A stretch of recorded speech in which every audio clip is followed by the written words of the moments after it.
News from the US. The United States launched a large-scale military operation in Venezuela on Jan 3rd as part of Operation Absolute Resolve, during which it abducted President Maduro and his wife and flew them to the US to face federal charges.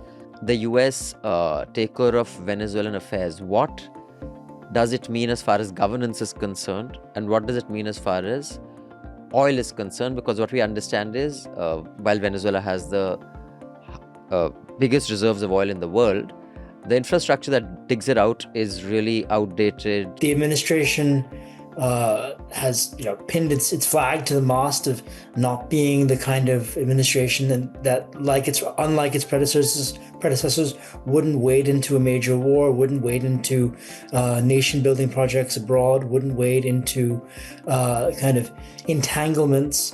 And what it's trying to do in Venezuela is, on one level, a massive extension of a kind of domestic footing. It's an extension of a kind of culture war that it's waging on the left within the US. To say that Venezuela stole American oil is just pure bullshit, because it doesn't matter which company came and helped them extract pre-1970s. Every country has the right to nationalize their oil. This is like, basically we're in a world now where there is, we're one election away from a loony taking over UK saying that Indian railways are ours because we came and built it. You're going back to that 19th century idea of imperial power, nation states. A set of critics on the left saying, this is about oil, this is about a kind of neo-colonial American project. The slogan, "No blood for oil," was something that was scoffed at by the Republican foreign policy establishment, by the whole mainstream foreign policy establishment in Washington. And now Trump has effectively said no blood for oil, with a very different emphasis, is his kind of strategy in Venezuela. I know it sounds like a blanket sort of statement, but I do think the Western media to a great extent is in service of American imperialism from the Iraq war to everything after. And I think it offers cover for this form of American imperialism. I think that is the main source for these claims that we must be so concerned about a legitimacy of an election when we are completely overlooking the fact that what the US has effectively done is come and kidnapped a president and his wife and taken them back to America to face federal charges, which is incredible to me. Umar and Sharjeel's denial of bail, while 5 others, including Gulfisha Fatma, were given bail.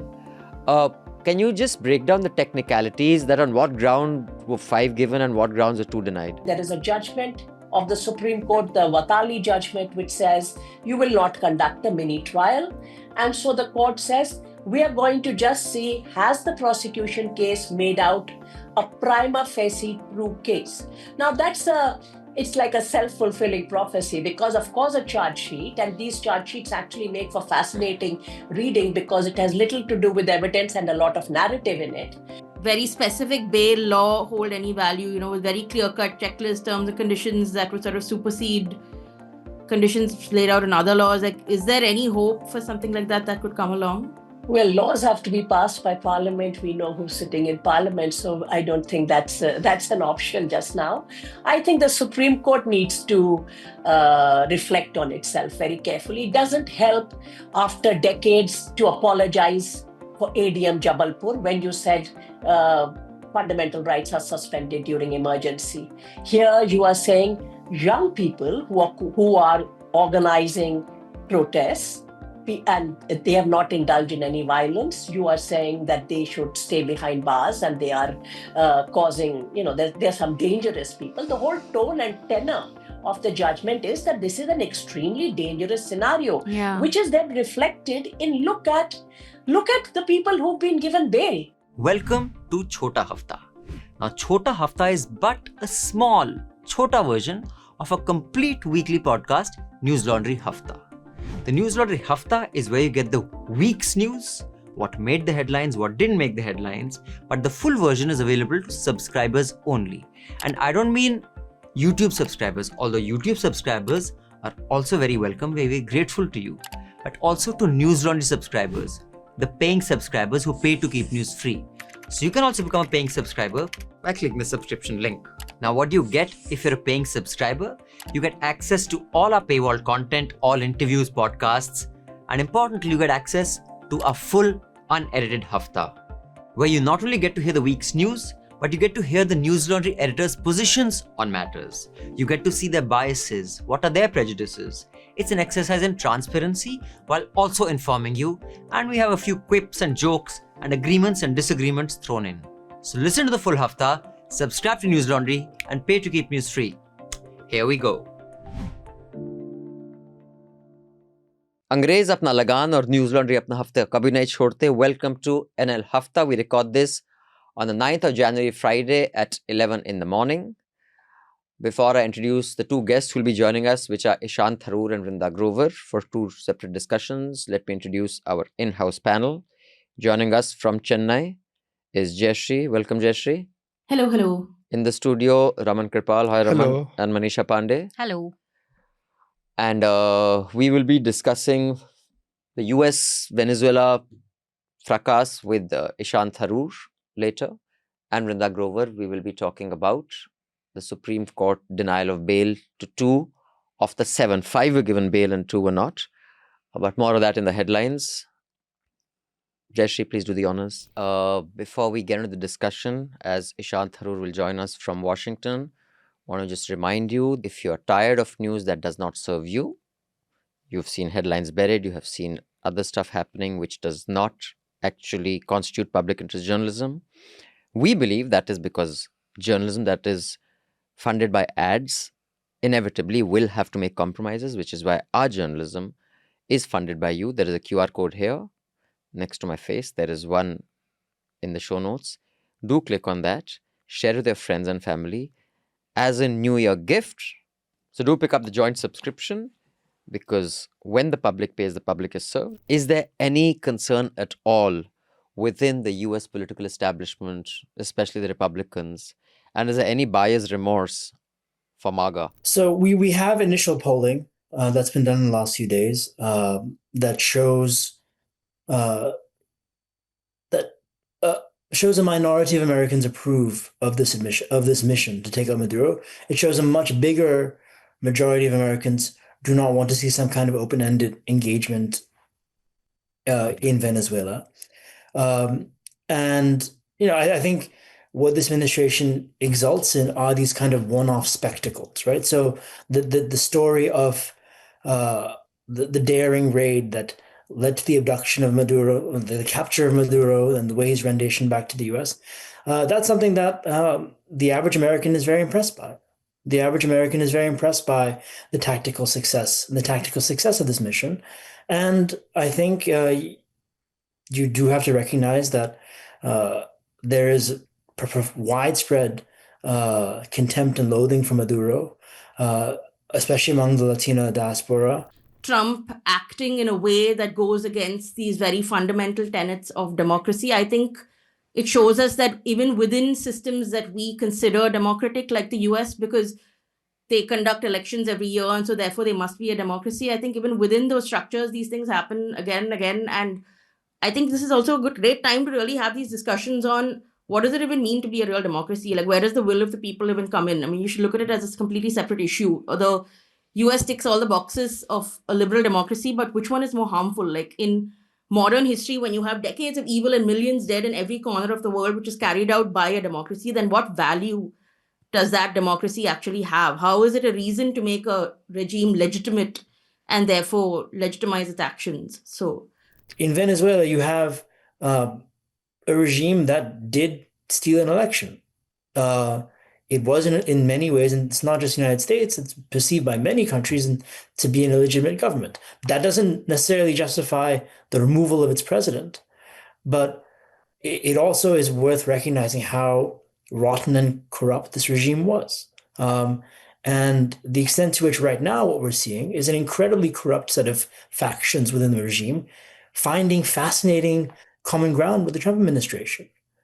So I would just push back against, feeling very sorry for the Maduro crowd, because Trump is finding an interesting accommodation with them, and all of them are staggeringly corrupt in various ways. I can guarantee you, if the US takes out any democratically elected government from any country, including India, I will show you a collection of people celebrating that that doesn't actually mean it is legitimate in any way, no matter how horrible the person. You can take that example of Pakistan, Bangladesh, Afghanistan, the Taliban. Like, there were people celebrating when the Taliban came, and there were people celebrating when the Taliban went in Afghanistan. Let's take a country that there's no dog in the fight. All of us are Indian here in some way. In Venezuela, China is a lesser player compared to, say, strategically speaking, the Cubans, the Russians, even the Iranians with the RIGC had a pretty big footprint in Venezuela. But China, of course, in the region overall is huge. It's the biggest trading partner for most of the countries in South America. It's the player when it comes to infrastructure projects in the region now, major development initiatives. It is a presence, and the U.S. has basically, through its own kind of neglect or indifference, not really tried to compete with China. And you talk to various Latin American diplomats who are always asked about, China, how does the U.S. compete with China in your region? Why are you letting China do this? And they say, well, China is doing what China does. It's building dams. It's helping set up these things. It's a major buyer of our resources and commodities. It's part of our economies in ways that the U.S. You go to Brazil, it's like in many other countries in Asia, all the new cars are Chinese cars. The Supreme Court denied bail to activists Umar, Khalid and Sharjeel, Imam, who were accused of being part of an alleged conspiracy in the 2020 Delhi riots. However, the bench did grant bail to 5 others in the same case. So what the Supreme Court does in this particular case is that it says that there is layered participation and makes a distinction between the roles of the two sets, the 2 whose bail was rejected and the 5 who were given. And it says that when it looks at the evidence that has been presented by the prosecution, and we need to remember, we are only talking of untested material. This is prosecution material. It has yet to go through judicial scrutiny or cross-examination. So as per the charge sheets, the multiple supplementary charge sheets filed, the court says that when it looks at the evidence, it sees that these 2 have played the role of ideologues, masterminds, conceptualizing, planning. The others, it says, are those who were at different sites, in a sense, carrying out the field level activities of organizing. So far, it is Chakka Jam, which is terrorism. Now, with this definition, I have grown up all my life listening to the word Chakka Jam, because there would be some or the other Chakka Jam in some of the other city. Parents would say, Aaj mat jao, wahan Chakka Jam hai. Farmers agitation, Jat agitation. Every agitation in India has done Chakka Jam. It is not a terror act. How are you linking the act of a Chakka Jam to the riots? There's no clarity of that also. So fine, he masterminded this Chakka Jam, which is supposed to be like the biggest terrorist, conspiracy that has ever unfolded in India. And how has that led to real world deaths? There's no clarity on that. So it is a complete travesty of justice. And with this, we are criminalizing any protests. Sort of, I think it's a very dangerous precedent. And again, how future government use it against, the BJP. Which political party has not done Chakka Jam in India, you tell me? Every protest. And there's enough in, ordinary criminal law to deal with law and order issues that come with Chakka Jam. There's enough to dub this as under UAPA, even as vague as UAPA law is. This interpretation is even more dangerous than what is already in the books. The appellants shall not participate in any program or address or attend any gathering, rally or meeting, whether physically or virtually, till conclusion of the trial. Any program. Are you serious? Yeah. It's written in the judgment. I couldn't even have made this up if I wanted. How can you suspend all my rights of freedom of speech and expression, freedom of assembly, freedom of association? Is this a swap I will have to make? Look at the next one. The appellant shall not circulate any post, either in electronic form or physical form, or circulate any handbills, posters, banners, etc. in any form whatsoever. This is subject agnostic. So what if one of them wants to do a protest on dogs? Someone They wants can't to, do it. suppose they just want to They go and can't wish do people. anything. It's not even a What? protest. No, you're not allowed Yeah. to express an Yes, opinion. yes. You can't even write So a we letter. recently saw a program hosted by Kapil Sibal. बस मुफ्त में इतना ही मिलेगा. For the full uncut podcast, subscribe to News Laundry and pay to keep news free. The best way to listen to the Hafta and indeed all our podcasts is through the News Laundry app. You can download the app by clicking on the links given in the show notes. So do download our app and get the best podcast experience. And also pay for news and support a new news media ecosystem that News Laundry is trying to encourage, where we are accountable to you because we run on contributions that you make. We don't take government ads, we don't take corporations ads, so that news serves the public, because when the public pays, the public is served. Subscribe to News Laundry, click on the link in the show notes below and proudly say, I pay to keep news free.